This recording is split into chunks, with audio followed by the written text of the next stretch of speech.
Selamat malam Bapak Ibu saudaraku sekalian. Mari pada malam hari ini di dalam kita bersekutu, di dalam persekutuan keluarga sejahtera, kita akan bersama-sama menikmati firman Tuhan dan bersama-sama sebelumnya kita akan memuji Tuhan. Mari kita akan pujikan lagu Kala Ku Cari Damai.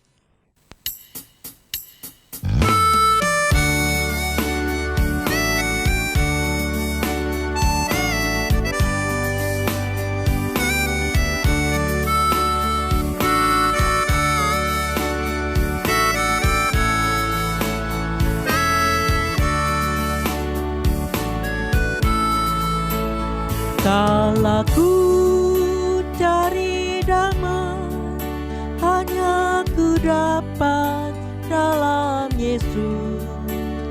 Kala ku cari ketenangan, hanya ku temui di dalam Yesus. Tak satu pun dapat menghiburku, tak seorang pun dapat menolongku. Hanya Yesus jawaban hidupku.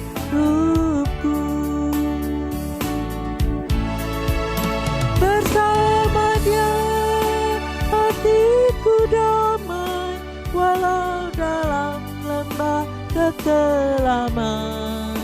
Bersama Dia hatiku tenang, walau hidup penuh tantangan. Tak satu pun dapat menghiburku, tak seorang pun dapat menolongku. Hanya Yesus jawaban hidupku.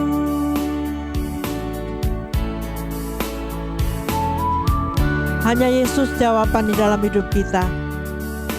Pada malam hari ini kita akan menemukan Dia, karena Dialah sumber jawaban dalam kehidupan kita.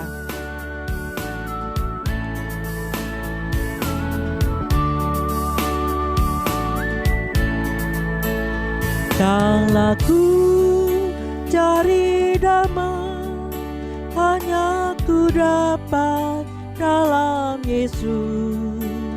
Kala ku cari ketenangan, hanya ku temui di dalam Yesus. Tak satu pun dapat menghiburku, tak seorang pun dapat menolongku. Hanya Yesus jawaban hidupku.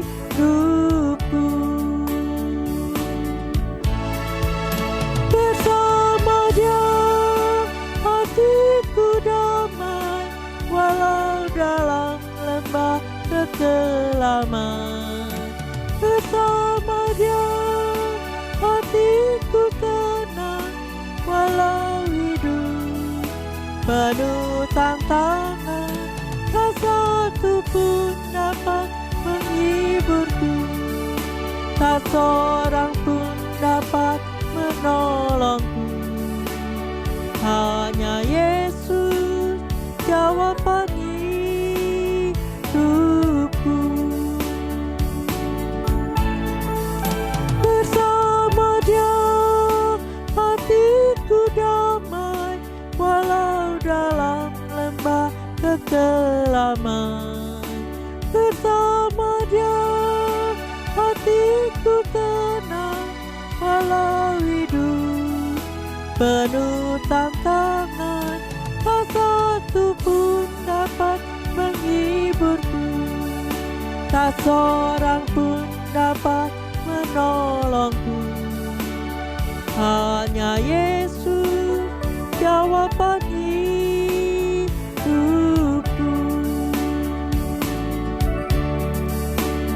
Hanya Yesus jawaban hidupku.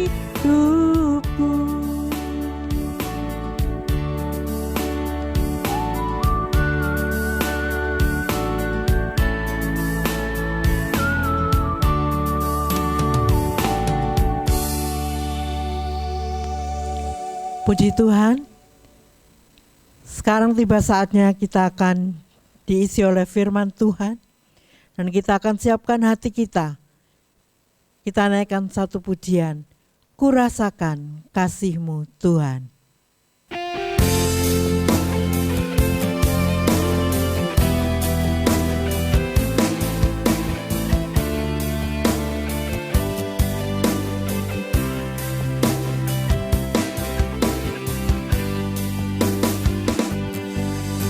Kurasakan kasih-Mu Tuhan,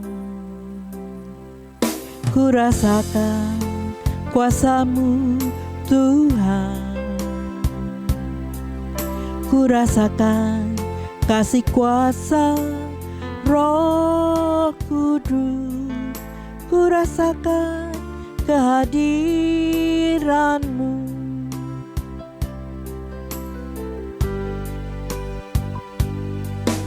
Kurasakan kasih-Mu Tuhan,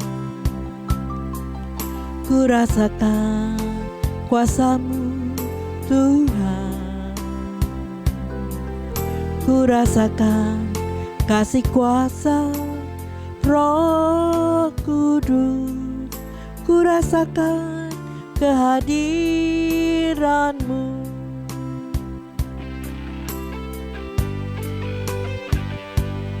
Curahkanlah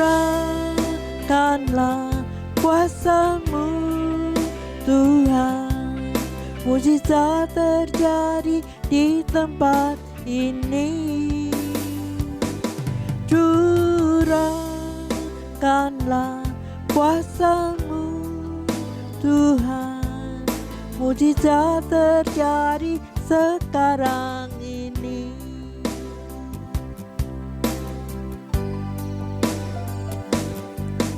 Kurasakan kasih-Mu Tuhan, kurasakan kuasa-Mu Tuhan, kurasakan kasih kuasa Roh Kudus, kurasakan kehadiran-Mu.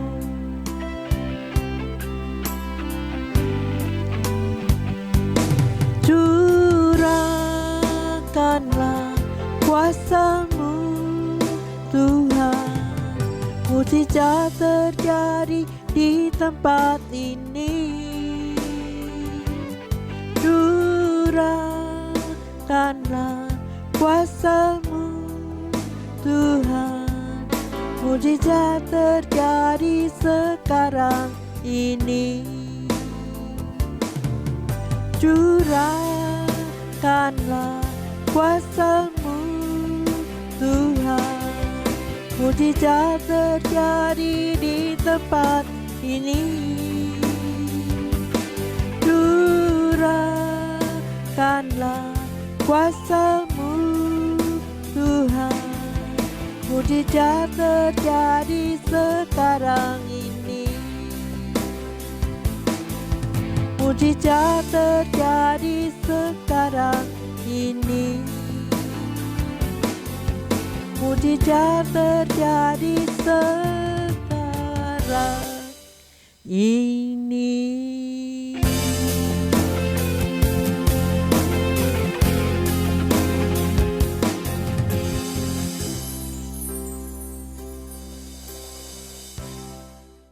Baik, malam ini kita jumpa lagi di dalam ibadah persekutuan keluarga sejahtera. Saya berharap semua sudah menyiapkan diri, tolong Ibu Bapak, arahkan semua putra-putrinya, bahkan cucu, bisa kumpul bersama. Dan malam ini kita akan menikmati satu fellowship, bukan dengan manusia semata, tapi dengan Tuhan. Kami di gereja bersama tim dan seluruh keluargaku di rumahnya masing-masing bersama keluarga menerima lawatan Tuhan. Kalau sudah siap, mari kita sama-sama berdoa. Bapa Surgawi, mohon berkat lawatan-Mu di tengah-tengah fellowship kami malam ini. Kami yang di gereja dan juga semua anak-anak-Mu yang di rumahnya masing-masing ada di dalam rahmat Tuhan. Dan berfirmanlah karena kami siap mengerti rancangan Tuhan yang indah. Dalam nama Yesus Kristus kami berdoa. Amin. Malam ini firman yang saya sampaikan berkait dengan lanjutan dari Minggu Paskah Kebangkitan Tuhan. Bahwasanya seorang Maria Magdalena, mengalami pengalaman supranatural yang luar biasa. Dilepaskan 7 setan yang membuat hidup seseorang kalau dikuasai setan sampai 7, itu dikatakan roh jahat yang sedemikian jahat. Dan pasti hidupnya orang itu tidak bahagia. Hidupnya diombang-ambingkan, dijadikan bulan-bulanan. Tidak menutup kemungkinan itu bahkan sudah Kristen dari lahir. Saya harus mengatakan terus terang, kalau ternyata orang itu masih ada di dalam persekutuan dengan roh-roh lain, dengan kuasa-kuasa gelap, jimat-jimat, senang dengan perdukunan, ramalan-ramalan, dikit-dikit firasat, hidupnya pasti tidak bahagia, penuh kekhawatiran, kecemasan, ada masalah dikit udah bingung, poyang-payingan. Kenapa tidak memiliki pengharapan yang jelas? Mengapa demikian? Hubungannya dengan Tuhan tidak beres, tidak bagus. Tapi ketika Tuhan melepaskan dan kita memang rindu mau, malam ini juga kalau masih ada yang demikian, berikan hidupmu. Katakan, Tuhan Yesus, aku mau dilepaskan. Setan-setan yang menguasai hidupku, membuat hidupku tidak bahagia. Mungkin secara karir, bisnis, usaha, kedudukan, jabatan boleh. Tapi faktanya tidak bahagia. Bahkan rumah tangga mengalami keadaan yang parah, berantakan, anak-anak tidak jelas lagi, patronnya kemana juga tidak jelas lagi. Hari ini berita baiknya, kalau engkau mau dilepaskan, engkau mau bertobat sungguh-sungguh, tidak ada yang mustahil. Tuhan jamah, Tuhan perbarui, kita mengalami kelepasan dari roh jahat, roh setan, dan Tuhan memberikan roh kudusnya kepada kita, yang sudah diturunkan, dicurahkan 2000 tahun silam, untuk menjangkau, memenuhi kehidupan setiap pribadi yang sudah dilepaskan dari roh-roh jahat, roh-roh kegelapan, diisi dengan roh kudusnya, supaya kita mengalami satu hubungan yang begitu baik. Dan kalau sudah demikian, apa yang terjadi? Tuhan selalu jumpa dengan kita nikmati perjumpaan dengan Tuhan. Dan kalau demikian lanjutannya apa? Hidup kita berkemenangan, selalu ada pengharapan. Masalah boleh ada, namanya hidup di dunia mana ada nggak ada masalah, selalu ada. Tapi ketahui saudara-saudara yang dikasihi Tuhan, kalau hati kita penuh hadirat Tuhan, penuh dengan Roh Kudus, dengan firman, kuasa firman Tuhan, selalu kita punya keyakinan bersama Tuhan, semua bisa kita lalui. Amin. Ini penting. Itu sebabnya saudara-saudara yang dikasihi Tuhan, Maria Magdalena dimampukan untuk menjadi berkat, saksi, menceritakan justru kepada 11 murid yang lagi berkabung, menangis, yang ditulis di dalam Markus pasal yang ke-16 ayat 9 itu tadi kan. Justru Maria yang datang memberitahu. Dan baru kemudian mereka mengalami fellowship, lanjutan dengan Tuhan Yesus sesudah Maria mengalami perjumpaan dengan Tuhan. Itu sebabnya malam ini hal yang penting perlu saya sampaikan kepada kita. Tema dari renungan firman PKS ini adalah bagaimana kuasa kebangkitannya membebaskan kita dari iblis dan juga dari jerat-jeratnya. Setelah anak Tuhan mengalami kelepasan dari cengkeraman setan, harus terus waspada. Kenapa? Karena iblis tidak bisa jamah kita. Dia tidak bisa masuk, merasuki orang yang penuh Roh Kudus. Tetapi dia masang jerat, jebakan-jebakan. Memasang alat-alat, cara-cara berpikirnya, kuasa-kuasa gelap itu berusaha untuk bisa mempengaruhi, mengintimidasi dan seterusnya. Bagi anak Tuhan kita harus waspada. Kenapa? Saudara-saudara yang dikasihi Tuhan, kalau sampai seseorang mengalami jerat dari kuasa gelap, itu bahaya sekali. Saya akan baca firman, ayo saudara buka Alkitabnya, dalam 1 Timotius pasal 3 ayat yang ke-7. Demikian firman Tuhan. Hendaklah ia juga mempunyai nama baik di luar jemaat, agar jangan ia digugat orang dan jatuh ke dalam jerat iblis. Paulus sedang menjelaskan kepada Timotius tentang bagaimana follow up atau keberlangsungan seorang setelah dia bertobat. Bertobat di sini menerima pengampunan, menerima kelepasan dari kuasa gelap, dan menerima anugerah Roh Kudus. Maka yang terjadi kehidupan anak Tuhan, saya dan saudara harusnya mengalami sesuatu yang indah. Baik di dalam jemaat, di tengah-tengah perhimpunan orang percaya, ataupun di luar jemaat. Ya, ketika hari-hari kita berinteraksi dengan ya semua umat, beda suku, beda keyakinan, dan seterusnya. Dikatakan di sini, kata firman Tuhan, harus mempunyai nama baik. Bukan cuma sekedar nama baik, itu nanti bisa pencitraan diri kan. Tapi bagaimana hidup yang benar. Di dalam jemaat, di dalam keluarga, di dalam interaksi kita dengan semua umat yang ada di dalam dunia ini. Dimanapun kita berada. Mungkin dalam dunia studi, dunia kerja, dunia bisnis, dan seterusnya. Saudara-saudaraku yang dikasihi Tuhan. Kalau kita hidup benar, terus bagaimana nih caranya? Dituntun Tuhan. Tiap saat kita merendahkan hati, kita bersandar hanya kepada Tuhan. Karena itu modal kita. Iya kan? Mungkin kita merasa punya modal duit, punya modal jabatan, punya modal ya pengaruh dalam hidup ini. Saudara-saudara yang dikasihi Tuhan, di situasi seperti sekarang, apa artinya juga kan? Ya kita dicelekkan Tuhan. Ketika ya orang-orang, ya kita semua harus memenuhi apa yang menjadi arahan dari pemerintah, para ahlinya. Kita mesti banyak di rumah. Kita bisa keluar secara bebas, menggunakan uang kita, menggunakan pengaruh kita. Ya harus banyak di rumah. Nah saudara-saudara yang dikasihi Tuhan, ini pelajaran penting buat kita semua, bahwa sandaran kita itu bukan yang kelihatan. Dompet, atau mungkin rekening. Ya, bicara rekening juga saudara yang dikasihi Tuhan, cuma bicara berapa nolnya aja.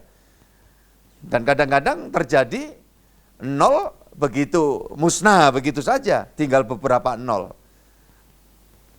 Tapi yang utama kan yang depan itu satu. Berapapun nolnya kalau nggak ada satunya ya kosong, zero, ya nihil. Satu itu siapa sebetulnya? Tuhan kita. Maka kalau kita bersandar kepada Tuhan, hidup kita mau diolah, dibentuk, yuk suami, istri, anak-anak, seisi rumah, sama-sama. Mau hidup dalam tuntunan Roh Kudus, belajar hidup dalam kuasa firman Tuhan. Saudara-saudara yang dikasihi Tuhan, niscaya kita tidak akan dapat jatuh oleh jerat iblis. Karena itu tadi saya katakan, iblis itu memasang jerat tipuan dan lain sebagainya. Coba kita buka di dalam Matius pasal 22 ayat 16. Firman Tuhan berkata demikian, kemudian pergilah orang-orang Farisi, mereka berunding bagaimana mereka dapat menjerat Yesus dengan suatu pertanyaan. Nah ini kita lihat, siapa ini orang-orang Farisi ini? Ahli agama. Tetapi yang ahli agama ini di dalam Matius pasal 12 ayat 34, 12-34, saya lanjut baca. Merupakan pernyataan dari firman Tuhan yang mengatakan demikian, hai kamu keturunan ular beludak. Bagaimanakah kamu dapat mengucapkan hal-hal yang baik, sedangkan kamu sendiri jahat? Karena yang diucapkan mulut meluap dari hati.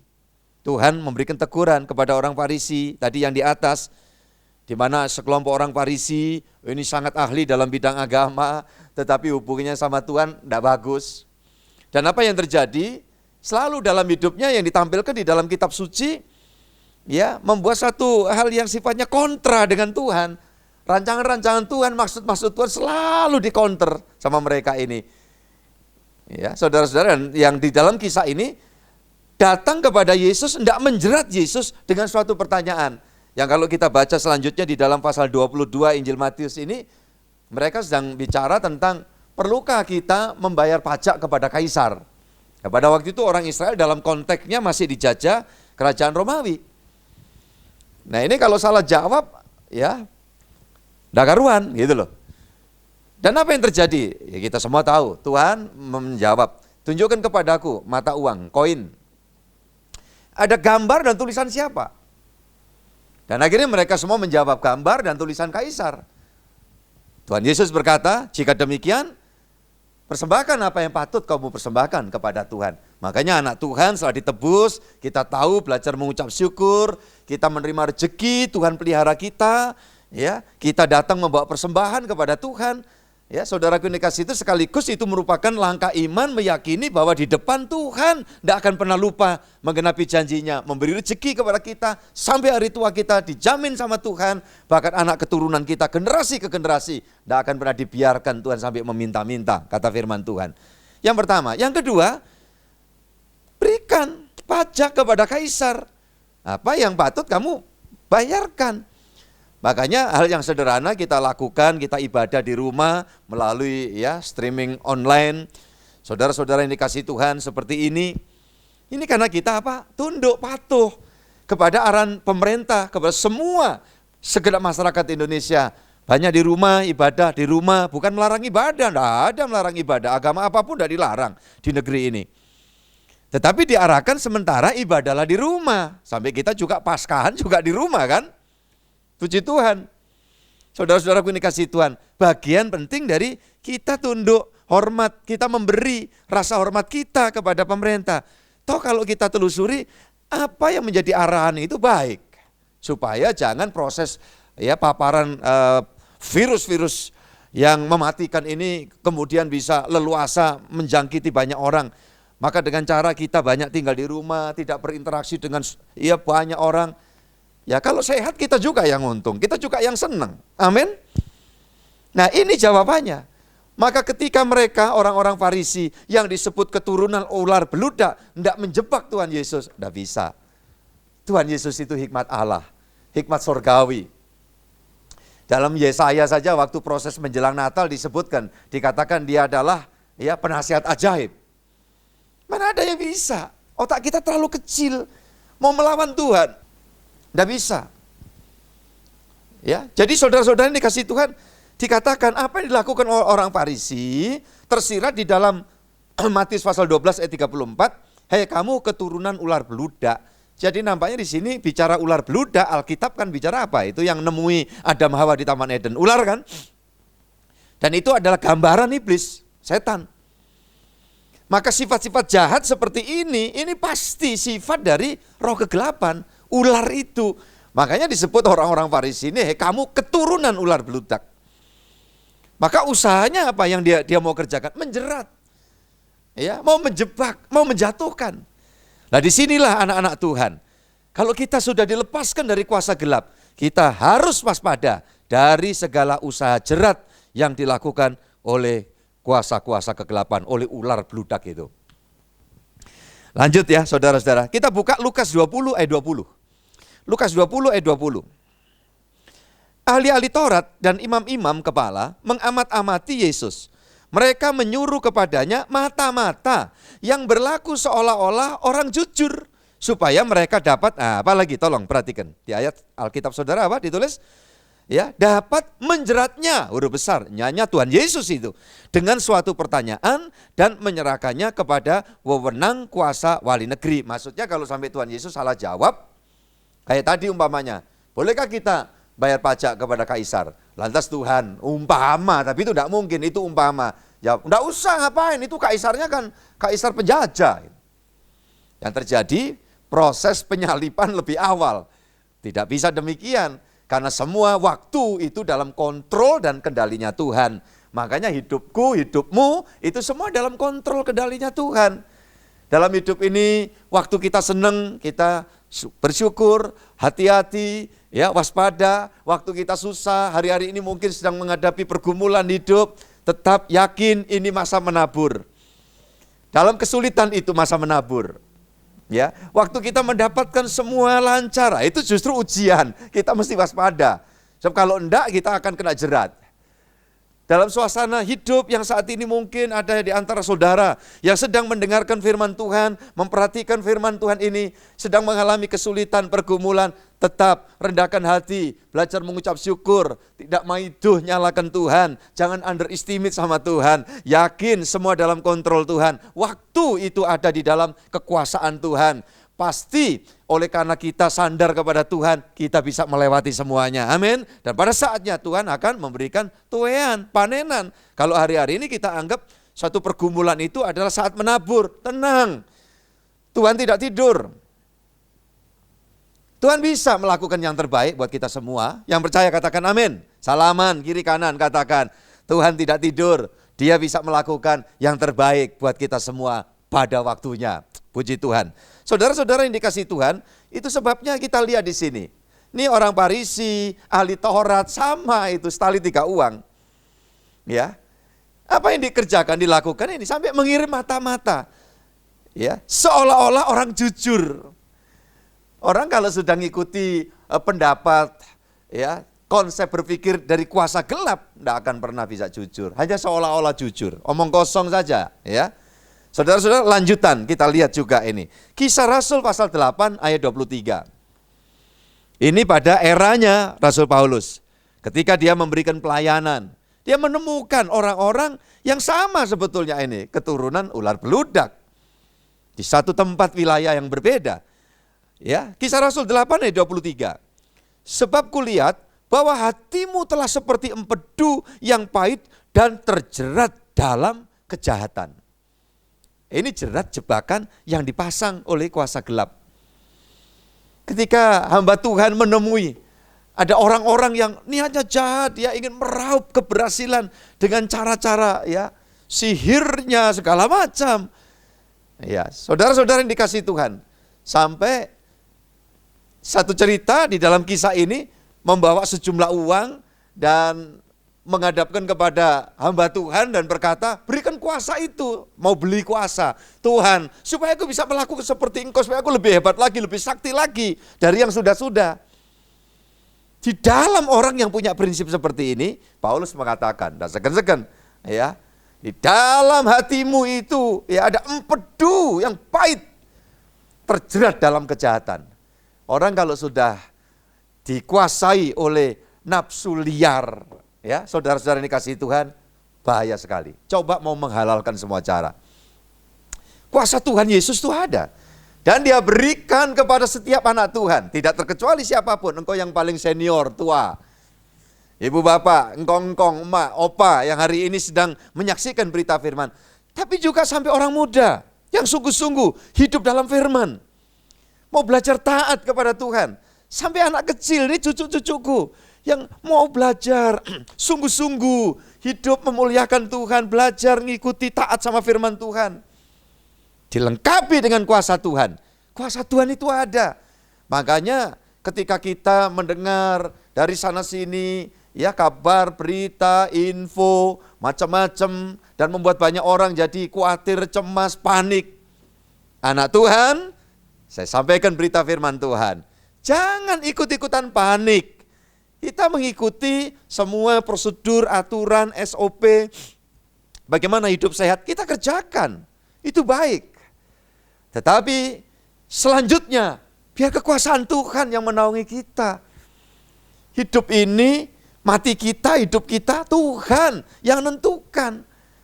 Ya, makanya saudara-saudara yang dikasihi Tuhan, pemberitaan yang punya kewenangan untuk menyampaikan info tentang hal ini, bagaimana ketika ada orang tua yang sudah wafat, itu takdir, memang sudah waktunya, ya bahasa kita, rumah sorga sudah selesai kan gitu.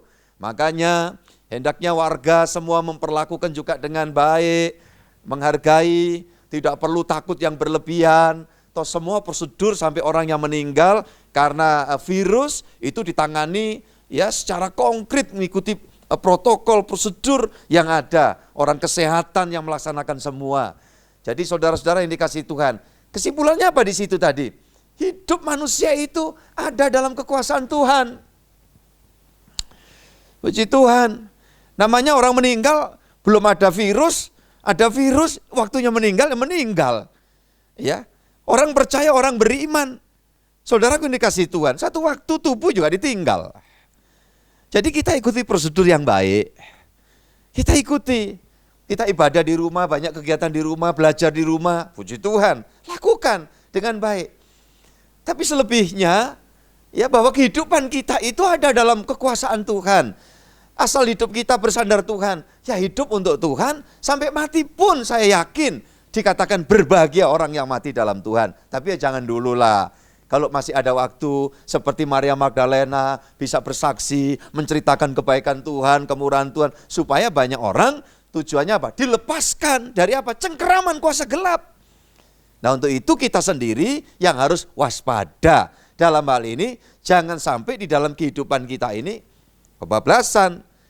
Ingin itu wajar, manusiawi. Tetapi kalau sampai tidak bisa menguasai keinginan, itu berarti membiarkan jerat iblis, setan mulai coba merambah. Ya, mau memaparkan itu virus-virus, pikiran yang salah, konsep hidup yang keliru, dari ular beludak itu mau dicipratkan kepada semua orang sebisa-bisanya seperti itu. Nah, untuk itu yang perlu kita waspadai. Saudaraku yang dikasih Tuhan, orang bilang, Pak, orang beriman itu enggak boleh kepingin kaya, Pak. Siapa bilang?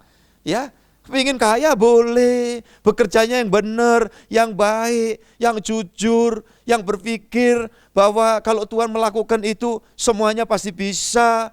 Tapi perlu juga dipikirkan, ada tanggung jawab. Semakin Tuhan memberikan kepercayaan, kayak talenta, ada yang 1, 3, 5, dan sekian.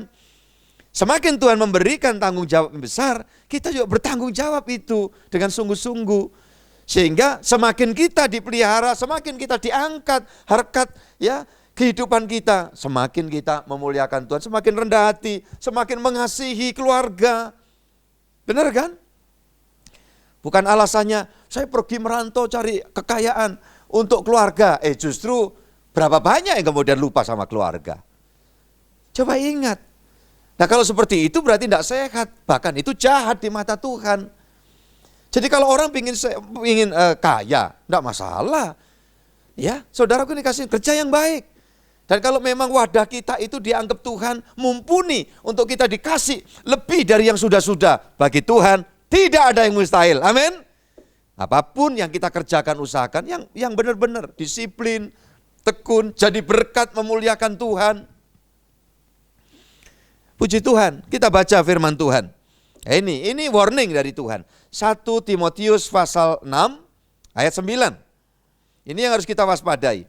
Firman Tuhan berkata, tetapi mereka yang ingin kaya terjatuh ke dalam pencobaan, ke dalam jerat, dan ke dalam berbagai-bagai nafsu yang hampa dan yang mencelakakan, yang menenggelamkan manusia ke dalam keruntuhan dan kebinasaan. Nah, ini nasihat firman supaya kita mewaspadai kehidupan kita.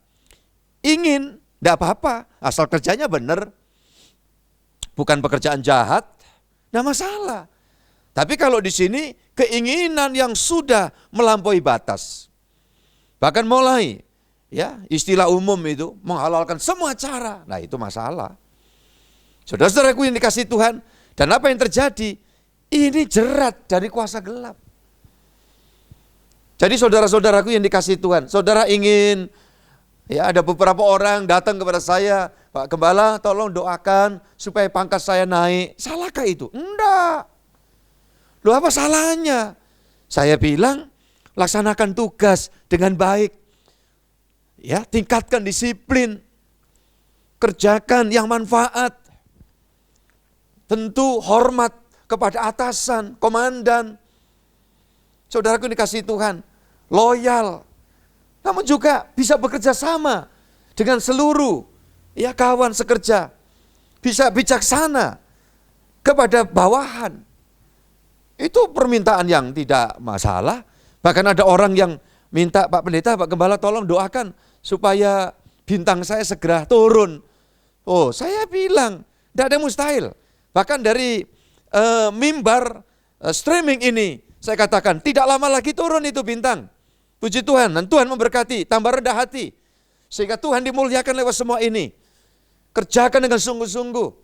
Dan katakan, semua yang dianugerahkan Tuhan, kiranya untuk kemuliaan bagi Tuhan. Tambah rendah hati, istri, anak, suami, semakin tunduk diri kepada Tuhan. Ketika saudara melewati masa-masa sulit ini nanti, pekerjaanmu, bisnismu dibuat maju oleh Tuhan. Ingat pesan firman Tuhan hari ini. Saudara-saudaraku yang dikasih Tuhan, yang dirilis ya di tanggal 14 April 2020. Untuk tetap rendah hati. Puji Tuhan. Sayang istri, sayang suami, sayang anak. Kalau yang dibuat berhasil ini anak-anak. Sayang, hormat kepada orang tua. Yang semakin uzur usianya. Saudara-saudara yang dikasih Tuhan. Jangan sampai kita terjerumus pada jerat. Jeratnya apa? Mulai pikiran kita, ya, tidak sabar menunggu, mulai dengan cara-cara yang aneh. Seperti tadi, di dalam Kisah Rasul pasal 8, ada seorang tukang sihir yang mau menyuap rasul-rasul, bahkan mau menyuap Tuhan supaya dapat kuasa. Itu perbuatan jahat di mata Tuhan. Dan itu orang dijerat dengan jerat kuasa kegelapan. Jadi saudara-saudara yang dikasihi Tuhan Yesus Kristus, ingat di sini urutannya, ya, keterpurukan akibat orang itu kena jerat dari kuasa gelap. Yang pertama, nafsu yang hampa. Selalu sesuatu yang dikerjakan demi mengikuti nafsu, itu selalu tidak ada wujudnya, tidak mendatangkan sesuatu yang positif, hampa, kosong. Saudara-saudaraku yang dikasihi Tuhan, nafsu apa saja.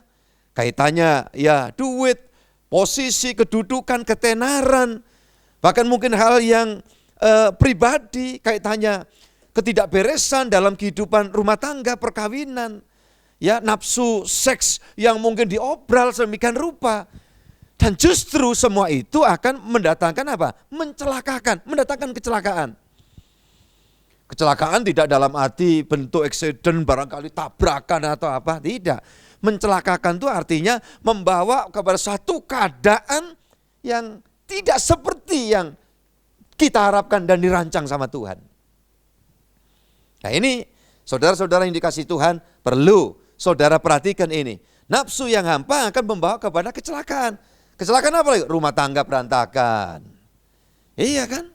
Ketika orang bernafsu untuk ya memperkaya diri, kata alasan dasarnya untuk siapa kalau bukan untuk keluarga. Tapi faktanya ada kan? Kemudian lupa keluarga, lupa semua, bahkan lupa Tuhan. Ya, dia bergulat di dalam nafsunya untuk menumpuk segala sesuatu yang ujung-ujungnya juga tidak ngerti untuk apa, untuk siapa. Ya, kalau enggak kehilangan apa yang sudah diraih. Tetapi ada juga yang diraih masih ada, yang meraih hilang duluan. Coba bayangkan, renungkan hari ini saudara-saudara. Ya, firman ini pedang bermata dua untuk saudara yang dengar dan untuk yang memberitakan. Supaya kita lebih bertindak hati-hati. Yang kedua mencelakakan, yang ketiga di dalam ayat itu tadi menenggelamkan, tenggelam. Berapa banyak orang yang selagi dia taat, hidup dalam kesungguhan, ya, menikmati tuntunan Tuhan, diberi kesempatan keberhasilan, ya, dapat memuliakan Tuhan, tetapi ketika di tengah perjalanan mulai membiarkan jerat iblis menguasai hidupnya. Dan yang terjadi apa? Dikuasai nafsu, dan yang terjadi ya celaka. Yang berikutnya ini apa? Tenggelam. Saudara-saudaraku yang dikasihi Tuhan, hidup kemudian sulit, ya, dipercaya orang. Kenapa? Karena kita sudah melakukan hal yang jahat untuk orang lain. Padahal orang mengatakan, modal terbesar itu kepercayaan. Orang kalau bisa dipercaya, walaupun dia berangkat dari keluarga biasa, tidak terima warisan modal, tetapi kalau dia bisa dipercaya, yang terjadi apa? Dia akan mendapat kepercayaan, terima modal, bahkan pada akhirnya memodali banyak orang. Dan itu harus pemikiran seperti itu, yang positif kita pegang sebagai anak-anak Tuhan. Yang berikutnya apa? Membawa kepada keruntuhan. Sudah, ini enggak usah diure. Yang kelima apa? Klimaksnya ini sasaran setan tuh pinginnya cuma di sini. Apa saudara-saudaraku? Sampai kepada kebinasaan, keruntuhan dan kebinasaan. Secara garis besar setan itu pekerjaannya mencuri, kemudian apa? Yang kedua, ya, membunuh. Yang ketiga apa? Membinasakan. Nah, ini harusnya semua anak Tuhan yang sudah mengalami fellowship secara personal, persekutuan pribadi dengan Tuhan Yesus yang bangkit dari kematian dan dia hidup sampai sekarang yang menyertai kita. Harusnya kita terlepas dari semua. Tuhan sudah melepaskan kita dari cengkeraman setan. Tapi karena kita salah pilih. Iya kan? Salah pilih. Ada jerat, ada ranjau di situ, justru dipilih. Dan apa yang terjadi saudara-saudaraku yang dikasihi Tuhan? Ya, meledak ranjau itu, membinasakan. Mungkin ada di antara saudara yang pernah menyaksikan film Rambo itu kan? Bagaimana di tengah hutan ketika si Rambo ini bersama dengan yang lain. Dan si Rambo ini yang tahu seluk-beluknya bagaimana ranjau itu dipasang di mana-mana. Ketika mengikuti komando Rambo, maka ya selamat ini timnya. Ya, tapi sebaliknya ketika mulai berpikir lain, ini kok jalan nggak sampai-sampai, kemudian cari jalan yang lain. Dan ternyata apa? Itu jalan yang dipasang ranjau, meledak. Inilah gambaran dari kebinasaan. Itu sebabnya saudara-saudara yang dikasihi Tuhan, dalam kehidupan ini memang kita berkompetisi, hidup itu semua ya ada persaingan dan itu hal yang biasa. Ya, lebih-lebih kita sedang berjalan dan di sekeliling kita itu ada banyak kuasa-kuasa lain, pekerjaan kegelapan yang tidak kelihatan secara kasat mata. Ini yang dinamakan peperangan rohani, peperangan iman. Ya, perlu ditegaskan ini, diartikan. Peperangan iman, peperangan rohani tidak melawan kelompok lain, orang yang beda pendapat dengan kita. Oh enggak. Itu wajar namanya di dalam dunia. Ya, namanya umat ciptaan Tuhan ini dengan berbagai macam pendapatnya, dengan idealismenya, dengan isme-ismenya. Ya, saudaraku yang dikasihi Tuhan, kita memang beda, mungkin agama satu dengan yang lain. Tapi ketika kita bersama, berinteraksi, kita mengerjakan sesuatu, ya seperti hari-hari ini, ya kita sedang berjuang bersama-sama dalam kesehatan untuk melawan virus COVID-19. Ya, ini sudah harus dilepaskan itu sekat-sekat agama, agama satu, agama yang kedua, yang ketiga, keempat dan seterusnya, yang lain-lain. Saudara-saudaraku yang dikasihi Tuhan, kita mesti berjuang itu. Ya, saudara-saudaraku, bersama-sama di dalam kehidupan kita untuk melangkah. Ya, tetapi dalam prinsip kehidupan rohani kita sedang menghadapi peperangan, menghadapi persoalan, tantangan, pergumulan. Bukan cuma orang tua aja, orang muda, bahkan anak-anak ada persoalannya masing-masing. Tapi ingat kan, kita ini tidak berjuang dengan kekuatan manusia. Yesus yang bangkit, dia hidup, selalu menyertai kita semua. Katakan, Tuhan menyertai kita. Salaman, kiri kanan.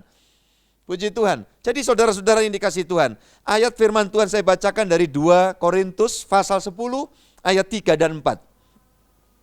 Memang kami masih hidup di dunia, tetapi kami tidak berjuang secara duniawi. Karena senjata kami dalam perjuangan ya bukanlah senjata duniawi, melainkan senjata yang diperlengkapi dengan kuasa Allah yang sanggup untuk meruntuhkan benteng-benteng. Puji Tuhan. Itu sebabnya hari ini kita bersama minta kekuatan dari Tuhan, minta kuasa dari Tuhan. Bagaimana caranya Pak Gembala? Tidak ada syarat yang repot-repot. Tuhan Yesus tidak pernah merepotkan kita yang percaya kepadanya. Caranya gimana? Rendahkan hati. Engkau yang sudah dilepaskan dari cengkeraman setan, 7 setan, hiduplah terus di dalam kuasa firman. Artinya apa? Percaya setiap janji Tuhan. Apa yang Tuhan tunjukkan untuk kita lakukan, lakukan. Ya, saudara yang dikasihi Tuhan, kalau engkau menunda apa yang seharusnya dilakukan dan engkau tidak kerjakan, engkau tidak lakukan, malah melakukan apa yang Tuhan bilang, jangan deh anakku, justru kita lakukan, masalah itu. Ya, itu syaratnya. Saudara-saudaraku yang dikasihi Tuhan, lebih-lebih hari-hari ini kita sedang dalam memasuki masa ya peringatan penampakan Tuhan Yesus. Setelah dia bangkit, dia menunjukkan diri kepada murid-muridnya. Dan tak terkecuali kepada setiap saudara. Bukan secara kasat mata, wujud. Tetapi kehadiran Tuhan memberikan damai sejahtera. Kehadiran Tuhan memberikan hikmat. Sehingga kita tahu apa yang harus kita lakukan ketika masa seperti sekarang ini sedang kita bersama hadapi. Jadi saudara-saudara yang dikasihi Tuhan Yesus Kristus, ingat kuasa Tuhan menaungi kita dan kita akan berkemenangan jika kita sungguh-sungguh berjalan di dalam kekuasaan Tuhan. Dan jaga pikiran kita, jangan biarkan kita dijerat oleh jeratnya kuasa kegelapan. Kan itu caranya, dia ngantem kita langsung tidak bisa. Dia mau merasuki anak Tuhan yang penuh Roh Kudus, dia tidak bisa. Setan tidak bisa. Tetapi apa yang terjadi? Dia coba mulai memasang jerat-jerat di dalam pikiran kita, dipengaruhi dengan konsep-konsep yang menyimpang dari kehendak Tuhan. Satu ayat penutup di dalam 2 Timotius pasal 2 ayat 25-26. Ya, firman Tuhan berkata demikian. Dan dengan lemah lembut dapat menuntun orang yang suka melawan, sebab mungkin Tuhan memberikan kesempatan kepada mereka untuk bertobat dan memimpin mereka sehingga mereka mengenal kebenaran. Dan dengan demikian mereka menjadi sadar kembali karena terlepas dari jerat iblis yang telah mengikat mereka pada kehendaknya. Mengapa kami para hamba Tuhan serius, sungguh-sungguh harus menyatakan hal-hal seperti ini? Kerinduan saya supaya apa? Jangan ada orang yang tetap dalam jerat iblis. Itu sebab saya berdoa melalui firman yang saya sampaikan ini akan membawa setiap orang terlepas dari jerat iblis. Dan engkau mendapat hikmat Tuhan, pikiranmu engkau tundukkan kepada Kristus Yesus yang mampu mengatasi segala perkara. Hari ini, esok, bahkan ke masa depanan kita, ke hari esokan kita, bahkan sampai hari senior tua kita, Tuhan tidak pernah tinggal diam. Tuhan yang akan terus menyertai kita dengan kuat kuasanya, menaungi, melindungi, memprotek kita, menata jalan hidup kita, dan tak pernah lupa Dia menyediakan rezeki bagi kita semua. Mari kita tunduk kepala, kita sama-sama berdoa. Terima kasih Bapa di surga, kami mengucap syukur untuk kemurahan kasih-Mu. Engkau memberkati kami kesempatan untuk bersekutu dalam firman Tuhan. Hamba-Mu sudah memberitakan ini, doa hamba-Mu agar semua orang sungguh-sungguh terlepas dari jerat kuasa gelap dan semua boleh mengalami hidup di dalam kebenaran, kuasa firman dalam kuasa Roh Kudus. Setiap keluarga, suami istri, anak-anak, seisi rumah, semua boleh mengalami kuasa Tuhan dalam hidupnya. Mulai malam ini Tuhan memberkati semua, hidupnya penuh damai sejahtera, tidak ada pertengkaran, tidak ada lagi ya Tuhan saling mencari masalah, tetapi yang ada saling menguatkan, saling meneguhkan. Dan jika ada masalah-masalah, semua kami mau belajar untuk membereskan, menyelesaikan, karena kami tidak mau membiarkan bara masalah itu akan menjadi sesuatu masalah yang besar. Kiranya Tuhan menjamah kami satu persatu. Semua yang sedang mengikuti ibadah PKS secara online ini pasti diberkati Tuhan. Anugerah dan berkat penyertaan Tuhan ada atas kami semua. Kiranya rahmat berkat anugerah dari Bapa, cinta kasih Tuhan Yesus Kristus dan persekutuan Roh Kudus menyertaimu sekalian dari hari ini sepanjang hari-hari berikutnya, bahkan sampai Tuhan datang yang kedua kali. Maranatha, Tuhan datang yang kedua menjemput kita pulang ke sorga yang mulia. Dalam nama Tuhan Yesus Kristus, semua katakan amin. Amin. Tuhan memberkati saudara-saudara semua. Berjabat tangan dengan yang ada di sekelilingmu, katakan Tuhan memberkati, Tuhan memberkati, Tuhan memberkati. Puji Tuhan. Kalau mau dilanjut, barangkali minum air putih atau minum teh, ada pisang goreng juga silakan. Ya, mau melakukan perjamuan kasih di rumah saudara masing-masing. Puji Tuhan. Kalau banyak, ya boleh dikirim ke pastori. Pak Gembala dan tim juga sedang menunggu. Tuhan memberkati. Shalom.